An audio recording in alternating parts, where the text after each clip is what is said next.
Kalian tuh bisa menarik uang lebih banyak ke dalam hidup kalian dan meningkatkan bahkan menduplikasikan pendapatan kalian dengan menerapkan the universal law of money. Gue sendiri tuh udah menerapkan ini dari tahun 2021, which is 3 tahun yang lalu, dan gue mendapatkan 100 juta pertama dalam 1 tahun sejak gue menerapkan ini, dan hingga saat ini pendapatan gue tuh 10 kali lipat dibanding gue sebelum menerapkan ini. Yang pertama itu adalah law of magnetism. Kalian pasti pernah dengar pepatah yang bilang don't chase but attract. Nah, uang tuh seperti itu. Semakin kalian mengejar, dia akan lari semakin jauh. Jadi gimana caranya adalah kita harus menarik uang tersebut datang ke diri kita. Nah, mancingnya pakai apa? Pakai value. Ketika lo bisa memberikan sebuah value kepada orang banyak dengan memberikan solusi terhadap problem untuk orang banyak, uang tuh akan ikut kepada lo. Uang akan datang sendiri kepada lo. Jadi cara satu-satunya adalah lo harus membesarkan value lo dan lo harus bisa menyebarkan value tersebut dengan menyelesaikan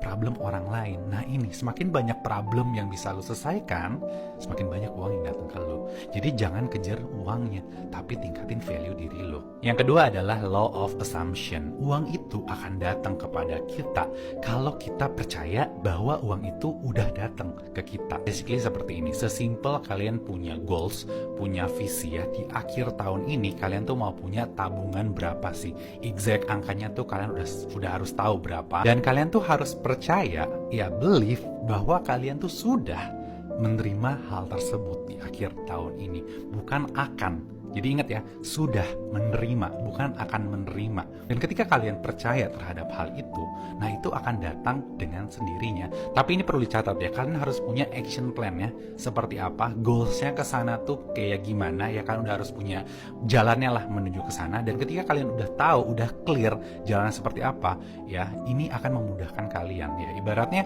seolah-olah ya semesta tuh mendukung kalian untuk mencapai goals tersebut. Jadi itu yang harus kalian garis bawahi, kalian bahwa percaya sudah menerima. Yang ketiga adalah law of abundance. Nah ini penting banget, kalian harus percaya bahwa uang itu banyak banget di dunia ini dan kalian tuh gak akan pernah kekurangan uang.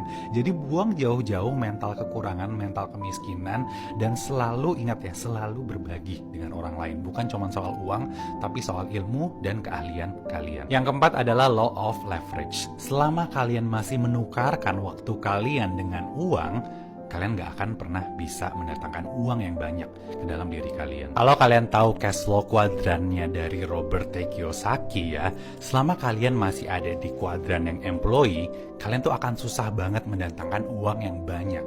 Jadi dari sini kalian tuh harus berpindah dulu ke self-employee, dari self-employee ke business owner, baru terakhir ini adalah tujuan akhirnya, yaitu adalah uang yang bekerja untuk kalian. Nah ini kalau kalian mau datengin uang dengan sendirinya. Kalian tuh harus mulai pelan-pelan keluar dari yang namanya red race. Cari exit strategi dari mulai bisnis kecil-kecilan, tapi kalian punya lihat future di bisnis tersebut. Bikin sistem, bikin automation, dan leverage orang untuk ngerjain sesuatu buat kalian. Dan nantinya kalian akan menciptakan sistem di mana sistem tersebut akan bekerja sendirinya dan menciptakan uang buat kalian.